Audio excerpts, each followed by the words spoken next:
There are tons of characters in Overwatch that are extremely powerful, but for some reason, no one plays them. They either have a low pick rate in all but the highest ranks, or just a low pick rate across the board, even though they can get tons of value in the current meta if played correctly. All that being said, let's break down the top 8 characters that no one plays and give you tips and tricks to make sure that you get value with them every single time. You know, you might not have a summer beach bod, but gaining the SR you deserve is comically easy with the GameLeap.com premium subscription. This sale has it at a whopping 50% off, starting your insane summer training arc. I can't wait to see your massive SR gains at the end of the summer. So all you gotta do is click the link right now and get that 50% off. Now before we get started, our question of the day is, are there any characters in Overwatch that you think are extremely overpowered? Do you think it's Genji, Bastion, Roadhog? Definitely put your response in the comments down below, but let's get started.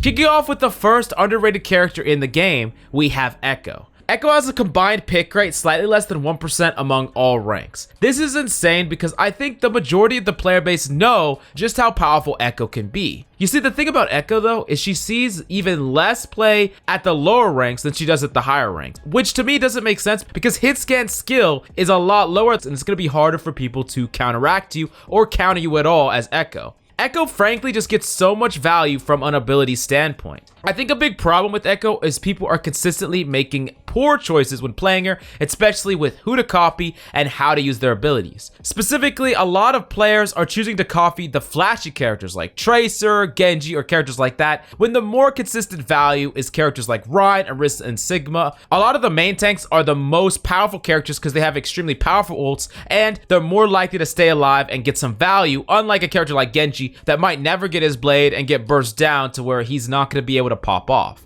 Now, another really underrated aspect about Echo is the fact that she can just break barriers so easily. Every time you see a barrier crack, just invest your beam into breaking it. It's on such a short cooldown that you could just keep breaking barriers and you provide so much to your team in that way. And on top of that, you should always be spamming. Now, the thing about Echo is, yes, she is a very skill-intensive hero, but that doesn't mean you're not going to get value even if you're not insane at her. And specifically on console, Echo should be seeing a ton of play because hit scans are already having a problem with Pharah, and Echo is one of the best counters to Pharah that is not a hit scan. And with worse hit scans on console, Echo's going to be even better. So Echo should just be seeing a lot more play overall, in my opinion.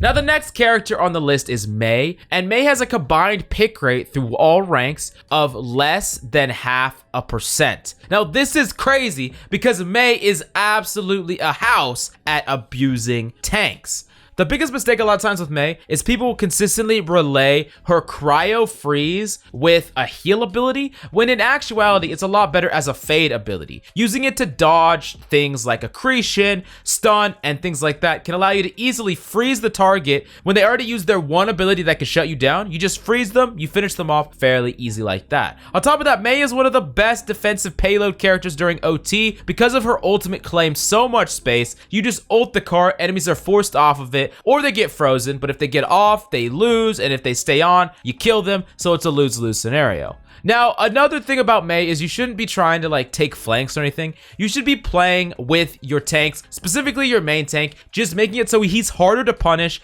and making the tank v tank frontline matchup a lot more difficult. Specifically, if you're playing in the double shield matchup, remember that every good ice wall should bait out tons of cooldowns, and you're gonna be able to win the ability management section because Mei is helping the frontline. Now, last up, when you're trying to set up a wall on Mei, make sure that you really identify what characters are going through that don't care about your wall. Characters like Genji, Deva, these are not characters that you want to wall off because they could just bait right back over the wall, but characters that are immobile or have no verticality, like Zarya, Ryan, Ana, if you get even one of these characters to cross, then you can wall and you can kill them because those characters don't have a way out. Now, the next extremely underrated character is Reaper, who has just barely over a 1% pick rate across all the ranks. I don't even know what to say to this. In my opinion, Reaper is one of the most underrated DPS on this entire list. Reaper is good against Orisa, Doomfist, Zarya, Hog, Wrecking Ball, Sigma. There's so many different characters that Reaper just absolutely destroys, and Reaper is not that hard to play. He is one of the easiest characters to get value out of, but he still can get tons of value as you get better and better at him, even all the way up to the higher ranks. I mean, people still can get value out of Reaper and Grandmaster. He's very very good all the way up to Masters, mid-Masters, Reaper is incredibly underrated. Now, I do think that people might not be practicing enough on Reaper. I know he's pretty easy to get the hang of, but you need to be trying to practice those close range shots. I always suggest try it free-for-all, but the reality of it is, if you're right up to someone, you need to make sure that you never miss those center of mass body shots. They should be pretty simple to hit, and if you can hit them reliably even while falling, jumping, or anything like that, you're going to get a lot more value. And then generally, a playstyle thing that you really need to keep in mind is a lot of Reapers aren't aggressive enough. You can out-sustain a lot of damage, especially from tanks, if you just push right up on them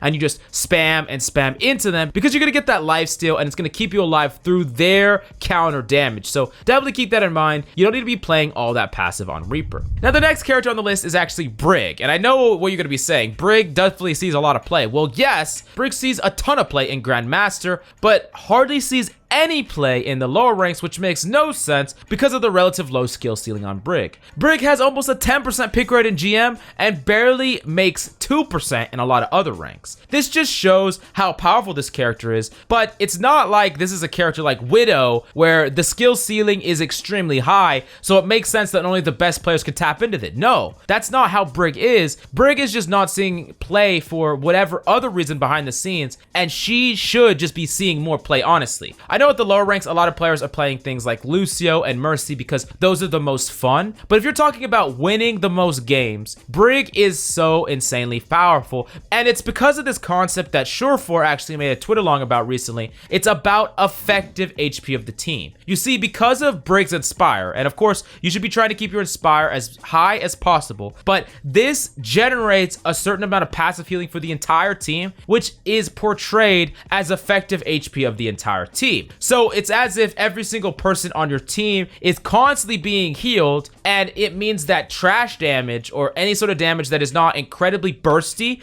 doesn't matter, and Brig is the cause of that. And that's why Brig is one of the most powerful characters in the meta right now, and the fact that she doesn't see that much play at the lower ranks, even though if you want to tap into that power level, you don't even need that much skill, you just need to trigger Inspire, you are missing out playing this character. Definitely be playing more Brig. Now, the next character on the list is Torb, which has approximately a 1% pick rate, all ranks combined. But something of note is he sees more than double the average of that pick rate in Grandmaster. Now, why in the world does Torb see more play in Grandmaster than many of the lower ranks? You need to understand that Torb is just not a noob character. He does something that other characters can't do. He is insanely good at shield breaking, and he's very good at dealing with divers. Specifically, putting your turret in an off angle puts so much pressure on divers like Sombra, divers like Genji, divers like Tracer. It is incredibly powerful. But here's something that a lot of players do that you really shouldn't, is you should pretty much almost never be using his alternate fire. And I mean, even from the closest ranges,